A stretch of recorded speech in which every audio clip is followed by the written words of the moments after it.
2013లో తాను తలపెట్టిన తోటపల్లి ప్రాజెక్టును 12 ఏళ్ల తరువాత తిరిగి తానే పూర్తి చేసి నేడు జాతికి అంకితం చేస్తున్న చరిత్రాత్మక ఘట్టం. ఎంత చిత్రం అంటే మార్కెటింగ్ చేసుకోవడంలో చంద్రబాబు నాయుడు గారిని మించినటువంటి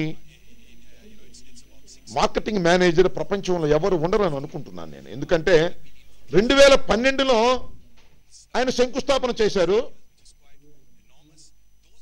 2003లో శంకుస్థాపన చేశారు, క్షమించాలి, 2003లో శంకుస్థాపన చేసి 2004లో ఆయన అపోజిషన్ లీడర్ అయిపోయారు.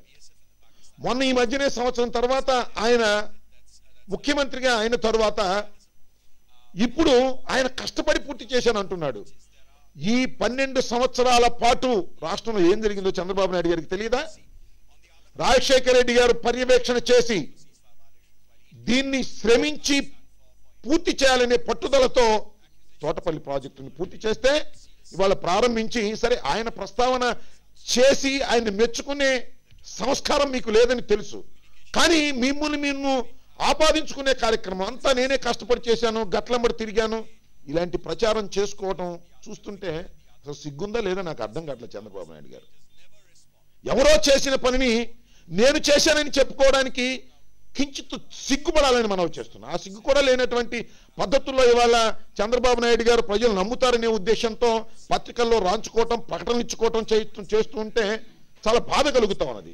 చంద్రబాబు నాయుడు గారికి ఎప్పుడూ ప్రాజెక్టులను చిత్తశుద్ధిగా పూర్తి చేసినటువంటి చరిత్ర కానీ ఆలోచన కానీ ఆయనకి లేదు. ఇంతకు ముందు జరిగినటువంటి అనేక సందర్భాల్లో దేవాదుల ప్రాజెక్ట్ని చంద్రబాబు నాయుడు గారు హడావుడిగా వెళ్ళారు. 2001లోనో ఎప్పుడో వెళ్ళి ఒక తాపీ మేస్త్రిని, ఒక శిలాఫలకాన్ని తీసుకువెళ్ళి హెలికాప్టర్లో వెళ్ళి శంకుస్థాపన చేసి బ్రహ్మాండమైన మీటింగ్ పెట్టుకున్నారు తప్ప పూర్తి చేయనటువంటి పరిస్థితి. అనేకమైన ప్రాజెక్టులను ఈ రాష్ట్రంలో పూర్తి చేయకోకుండా, చిత్తశుద్ధి లేకోకుండా పనిచేసినటువంటి చంద్రబాబు నాయుడు గారు ఇవాళ తాను గొప్పగా చెప్పుకునేటటువంటి ప్రయత్నం చేయడం చాలా దురదృష్టకరం. చిత్రమైన విషయం ఏంటంటే పులిచింతలు కూడా మొన్న ప్రారంభించారు. అది కూడా చంద్రబాబు నాయుడు గారు కలాట. నేను అడుగుతా ఉన్నా, పులిచింతల ఎన్టీ రామారావు గారు ముఖ్యమంత్రి అయిన దగ్గర నుంచి పులిచింతల కోసం 100 కోట్లు 50 కోట్లు ఇలా కేటాయించి ఆఫీస్ మాత్రం పెట్టి పనులు ప్రారంభించినటువంటి దశ కొన్ని సంవత్సరాలు చూశాం. రాజశేఖర రెడ్డి గారు వచ్చిన తరువాత మాత్రమే పులిచింతల్ని పట్టుదలగా పూర్తి చేసినటువంటి మహానుభావుడైన ఈయనెల్లి ప్రారంభోత్సవం చేసి, ఒకసారి కిరణ్ కుమార్ రెడ్డి గారు ప్రారంభోత్సవం చేశారు, మళ్ళీ ఈయనెల్లి ప్రారంభోత్సవం చేసి నా గొప్పతనం అని చెప్పుకుంటుంటే సిగ్గుపడాలా లేదా చంద్రబాబు నాయుడు గారు? ఒకసారి ఆలోచించుకోమని మనవి చేస్తున్నా. అంతేకాదు, చిత్రమైన విషయం ఏంటంటే పోలవరం ఏమిటి అన్యాయం అంటున్నా. పోలవరం ఒక బ్రహ్మాండమైనటువంటి ప్రాజెక్టు, అందరూ అంగీకరించినటువంటి ప్రాజెక్టు, నదుల అనుసంధానం చేసేటటువంటి ఒక బృహత్తరమైనటువంటి ప్రాజెక్టు, కేంద్ర ప్రభుత్వం కూడా జాతీయ ప్రాజెక్టుగా డిక్లేర్ చేసినటువంటి దాన్ని పోలవరం ఇప్పుడు అప్పుడే కాదని చెప్పేసి పోలవరాన్ని పక్కనకు పెట్టి పట్టసీమ అనే కార్యక్రమాన్ని తీసుకొచ్చారు.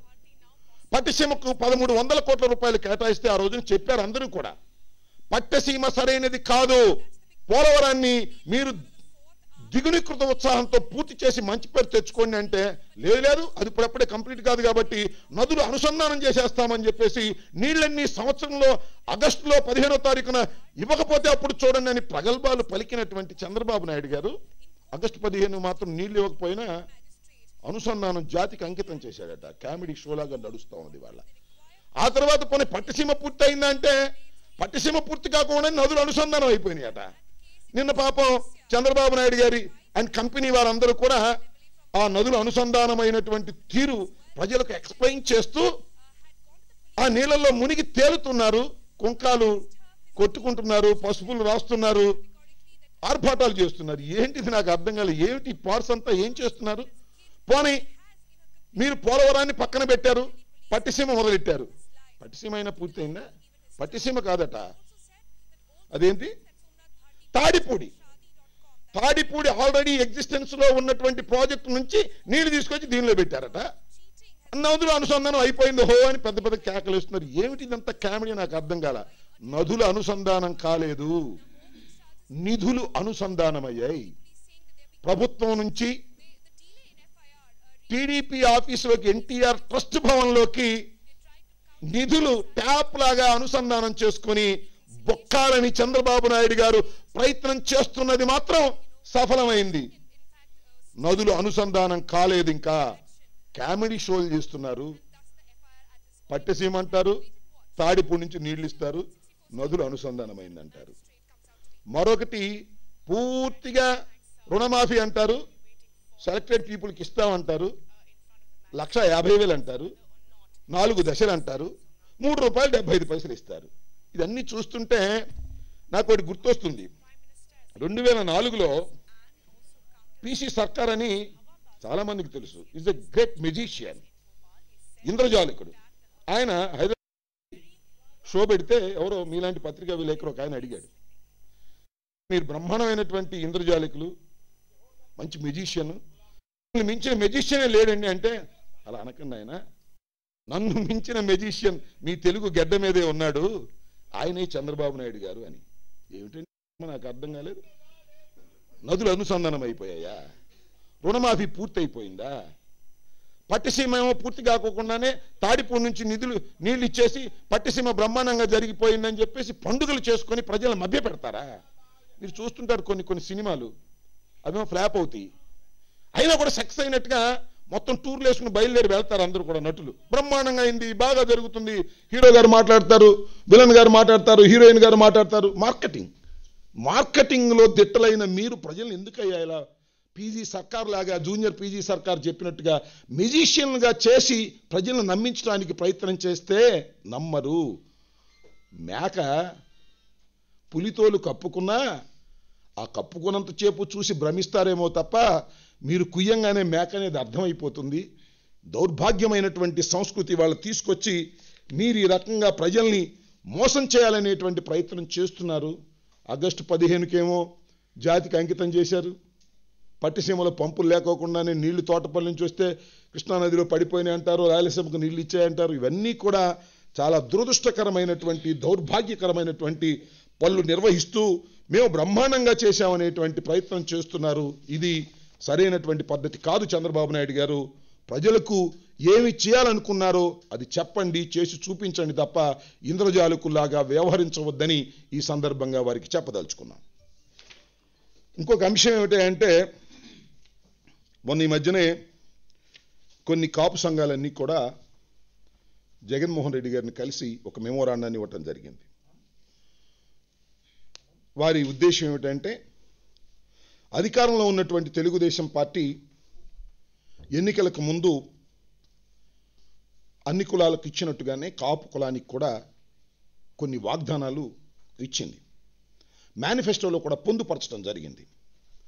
దాని పట్ల అధికారంలోకి వచ్చినటువంటి తెలుగుదేశం సరైనటువంటి దృక్పథంతో వ్యవహరించడం లేదనే ఉద్దేశంతో ఒక ప్రధాన ప్రతిపక్ష నాయకుడిగా మీరు కూడా దీని మీద ఒత్తిడి తీసుకురండి అని రిక్వెస్ట్ చేస్తూ కాపు సంఘాలయానికి ఒక మెమోరాండాన్ని కూడా ఇచ్చిన సందర్భాన్ని పురస్కరించుకొని ఒక విషయాన్ని చెప్పదలుచుకున్నాను. అందరినీ మోసం చేసినట్టుగానే, రైతులు మోసం చేసినట్టుగాను, లేదా ప్రాజెక్టుల విషయంలో మోసం చేసినట్టుగాను కాపుల్ని కూడా మోసం చేయదలుచుకున్నారా మీరు అని అడుగుతాను. ఎందుకంటే మీరు ఏం చెప్పారు?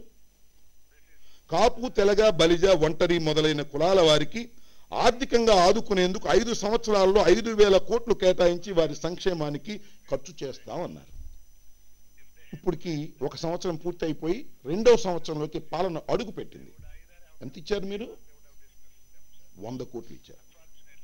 అంటే 5,000 కోట్ల రూపాయలు మీరు ఇస్తానన్న వారు, అంటే సంవత్సరానికి 1,000 కోట్ల రూపాయలు ఇవ్వవలసినటువంటి ప్రభుత్వం 2 సంవత్సరాలకు గాను 2,000 కోట్లు ఇచ్చి కాపుల సంక్షేమానికి ఖర్చు పెట్టవలసిన మీరు, అంటే మీరు ఇచ్చిన వాగ్దాన ప్రకారం మేము ఎవరు డిమాండ్ చేయటంలా, మీరు ఎంత ఇచ్చారు? 100 ఇచ్చారు.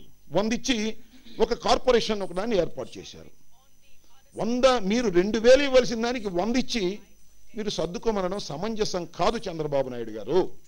ఇది ఒక కులాన్ని మోసం చేయటం అవుతుంది. తక్షణమే 2,000 కోట్ల రూపాయలు కేటాయించవలసిందిగా మేము మీకు విజ్ఞప్తి చేస్తున్నాం. వారు వచ్చి మమ్మల్ని అడిగారు కాబట్టి జగన్మోహన్ రెడ్డి గారిని ఒక ప్రధాన ప్రతిపక్షంగా స్పందించవలసినటువంటి బాధ్యత ఉన్నది. అందరినీ మోసం చేసినట్టుగానే వీరిని కూడా దయచేసి మోసం చేయొద్దని మేము కోరుతున్నాం. అంతేకాకుండా కాపుల్లో ఉన్న బీసీ ఈబీసీ విద్యార్థులకు ఎల్కేజీ నుంచి పీజీ వరకు ఉచిత విద్యుత్ అందిస్తాం. పేద కాపు విద్యార్థులకు ఫీజు రియంబర్స్మెంట్ వర్తింపచేస్తాం. దీన్ని కూడా మీరు ఇంతవరకు అమలు చేసినటువంటి సందర్భం కనిపించడం లేదు. తక్షణమే దీన్ని కూడా అమలు చేయవలసిందిగా మేము కోరుతున్నాం. మూడో అంశం ఏంటంటే కాపులకు రిజర్వేషన్ విషయమై ప్రత్యేక కమిషన్ను నియమించి నిర్ణీత కాల వ్యవధిలో బీసీలకు నష్టం లేకుండా సమస్యను పరిష్కరిస్తాం, కాపులకు న్యాయం చేస్తాం. బీసీలకు కూడా నష్టం లేకుండా కాపులకు కూడా న్యాయం చేస్తామని సరే ఎలా చేస్తారని చూద్దాం. కానీ దానికి ముందుగా కాపులకు రిజర్వేషన్ విషయమై ప్రత్యేక కమిషన్ను నిర్ణీత కాల వ్యవధిలో వేస్తా ఉన్నారు. ఇంతవరకు వేశారా? వేసే ప్రయత్నం చేస్తున్నారా? తక్షణమే